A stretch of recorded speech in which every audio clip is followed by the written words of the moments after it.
अब देखो यार, ऐसी बात तो है नहीं कि हमने आज से पहले स्ट्राइकर्स को गोल मारते हुए नहीं देखा हो या हमने इन तीनों को आज से पहले कभी अच्छा परफॉर्म करते हुए नहीं देखा हो। लेकिन इस सीजन की अगर मैं बात करूं तो लिटरली माता आ गई है इन तीनों के ऊपर। और अर्लिंग हालैंड तो जब अपनी चुटिया खोल देता है ना, तो भाई ऐसा ही लगता है कि सच्ची में माता आ गई है उसमें। क्योंकि जिस स्पीड से ये लोग गोल मार रहे हैं, ऐसा लग रहा है कि इनके बीच में ऑफ टेबल बैठ के एक शर्त लगी थी कि जो लास्ट आएगा वो अपनी गूगल ब्राउजर की हिस्ट्री अपकमिंग बैलन डोर सेरेमनी होगी, मतलब 2026 का जो बैलन डोर होगा वो देखने लायक होगा। तीनों ने एग्जैक्टली सेम टाइम पे अपनी पीक पकड़ी है। सो फार नंबर्स जो पुल आउट किए इन तीनों ने ही, वो इतने ज्यादा अनबिलीवेबल हैं क्योंकि उनके बेसिस पे अगर आप बैलन डोर के विनर का डिसीजन करने जाओगे तो आप नहीं कर सकते भाई, आप लिटरली नहीं कर सकते। क्यों? क्योंकि किसी का एक गोल ज्यादा है तो किसी का एक असिस्ट ज्यादा है, किसी का एक असिस्ट कम है तो किसी के 2 गोल कम है। मतलब बहुत ही स्लाइटली मार्जिन है, बहुत थोड़ा थोड़ा सा। मानो या ना मानो, ये जो फ्रस्ट्रेशन है ये बरसों की है जो इस सीजन में आके फटी है, क्योंकि तीनों ही प्लेयर गजब के प्लेयर और तीनों ही डिजर्व करते हैं। मतलब आप मुझे ये कह रहे हो कि एम्बाप्पे जिसने वर्ल्ड कप जिताया था अकेले इंसान ने, वो बैलन डोर नहीं जीता। अर्लिंग हालैंड जिसने ट्रेबल विनिंग वाली परफॉर्मेंस दी थी, वो बैलन डोर नहीं जीता। और वहीं दूसरी तरफ Ousmane Dembele, Rodri, Luka Modric, ये सब प्लेयर जीत के, तो भाई फ्रस्ट्रेशन तो होनी ही थी। इवन हैरी केन ने तो क्लब भी चेंज कर लिया, ट्रॉफीज भी जीतनी शुरू कर दी। यार ये तो तीनों ने ही मन बना लिया है कि अभी नहीं तो कभी नहीं। लेकिन स्टिल अगर इस पॉइंट ऑफ टाइम पे मैं डिसाइड करने जाऊं कि बैलन डोर किसको दिया जाए, तो एक प्लेयर है जो कि स्टैंड आउट कर रहा है बाकी दोनों से। Before telling you that, make sure to subscribe the channel. 500 subscriber पूरे होने ही वाले हैं, तो आई नीड योर सपोर्ट और मैं आपके लिए ऐसा ही क्वालिटी कंटेंट लाता रहूंगा। Make sure to like the video. तो पहले चलते हैं इंग्लैंड में द वाइकिंग अर्लिंग हालैंड के पास। अच्छा, वो सीजन मैनचेस्टर सिटी का जब हमें लगा था कि अब तो अर्लिंग हालैंड ने अपनी पीक पकड़ ली है, जब वो ट्रेबल जीतते थे सिंगल हैंडेडली एक कैलेंडर ईयर में, बंदे ने 52 गोल्स मारे थे। हमें लगा था भाई इससे अच्छा तो अब हालैंड क्या ही कर सकता है। बट हमारी भविष्यवाणी को गलत साबित करते हुए चुटिया मॉन्स्टर ने रिकॉर्ड पे रिकॉर्ड बनाने शुरू कर दिए। He became the fastest player of Manchester City to reach 100 goal. In fact Premier League का फास्टेस्ट प्लेयर बन चुका है Erling Haaland to reach 100 goals.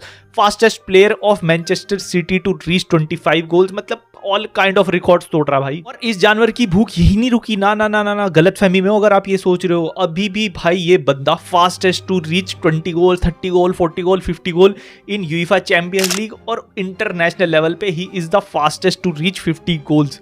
और जब मैं इसके लिए जानवर वर्ड यूज कर रहा हूं ना, तो याद रखना ही इज लिटरली अ जानवर।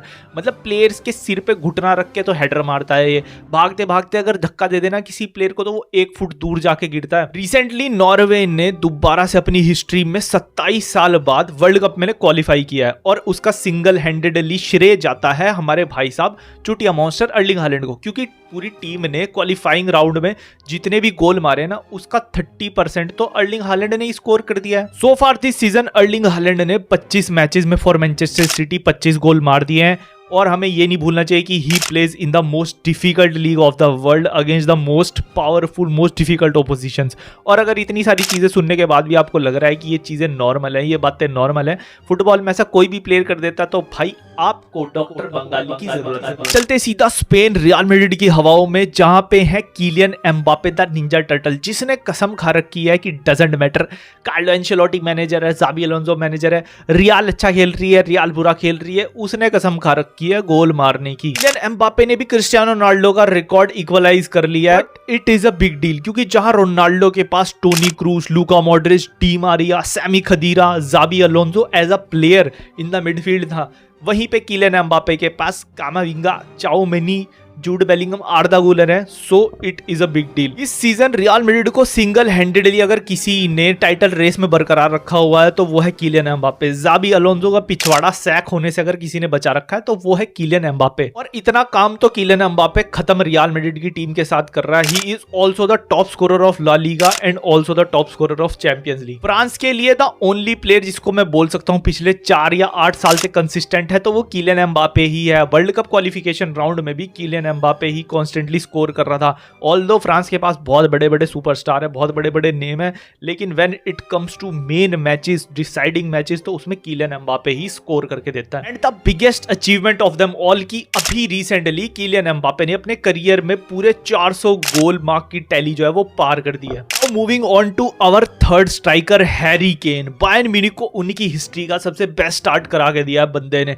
अभी तक अक्रॉस ऑल द कंपटीशन एक भी मैच नहीं आ रही है Bayern Munich. He is the fastest player to reach 10 Bundesliga hat-tricks. He is the fastest player to reach 100 goals involvement in Bundesliga. और हैरी केन बन गया fastest player to reach 100 goal mark across all the leagues. मैं अभी थोड़ी देर पहले आपको बता रहा था कि कैसे Erling Haaland is the fastest to reach 100 goals in Premier League, लेकिन ओवरऑल ये रिकॉर्ड जाता है हैरी केन के नाम। तो आप लोग यही सोच रहे होंगे कि मैं तब से आप लोगों को इतने सारे रिकॉर्ड्स क्यों गिनवा रहा हूं। मेरा खुद का भी मन नहीं है, मैं बोरिंग नहीं बनाना चाहता वीडियो को, लेकिन इन्होंने इस सीजन ये सारे रिकॉर्ड्स तोड़े हैं। हालैंड ने 2-3 रिकॉर्ड तोड़ दिए हैं, कीलियन एम्बापे रिकॉर्ड इक्वलाइज कर, इनने ये 3-4 रिकॉर्ड तोड़ दिए। तो आप खुद इमेजिन कर सकते हो कि कितना लेजेंडरी सीजन जा रहा है फॉर फुटबॉल फैंस, और इनके पर्सनल पर्सपेक्टिव से देखे उससे भी। इतने सालों से फुटबॉल फैंस का एक मानना था कि हैरी केन अपना टॉटनहम में टैलेंट वेस्ट कर रहा है, उसका पोटेंशियल बहुत हाई है, जो कि बात बिल्कुल सही प्रूफ होती है। अगर भाई हैरी केन तुझे यही नंबर्स पुल आउट करने थे तो पहले आ जाता ना भाई, पहले इंटरेस्टिंग फुटबॉल बना देता हमारे लिए आगे। अब देखो यार, ये सब तो थी इनकी तारीफें और तीनों ही बहुत क्रेजी नंबर्स पुल आउट कर रहे हैं, वो सब आपको पता लग गया, सारी चीजें हमने बता दी हैं। लेकिन क्वेश्चन अभी भी सेम ही है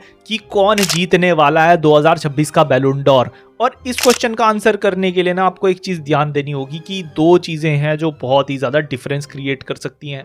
दोनों ट्रॉफीज ही हैं, एक यूएफए चैंपियंस लीग की और एक फीफा वर्ल्ड कप की ट्रॉफी। इसमें से भी मैं ये बोलूंगा कि जिस भी प्लेयर की झोली में जाके फीफा वर्ल्ड कप की ट्रॉफी गिरेगी, भाई डजंट मैटर, सामने वाले के पास वर्ल्ड की बाकी सारी ट्रॉफीज हैं, बैलन डोर वही लेके जाएगा जिसके पास फीफा वर्ल्ड कप होगा। बट यहाँ पे एक सिनेरियो ये भी है कि तब क्या होगा, ना ही अगर हैरी केन या कीलियन एम्बापे या अर्लिंग हालैंड तीनों में से ही अगर कोई भी वर्ल्ड कप ना जीत पाया तो फिर कौन बैलन डोर जीतने वाला है। तो अगर मैं बात करूं अर्लिंग हालैंड की, तो हालैंड के पास एक अच्छा खासा चांस है to win the English Premier League, क्योंकि जस्ट 2 पॉइंट का डिफरेंस है उनके और आर्सेनल के बीच में।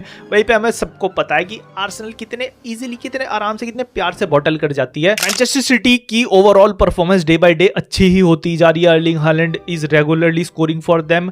रायन चर्की भी और रेनडियर्स, ये जितने ही नए प्लेयर्स की साइनिंग हुई है, ये आते ही टीम में एकदम ब्लेंड हो गए हैं। Phil Foden is back to his best.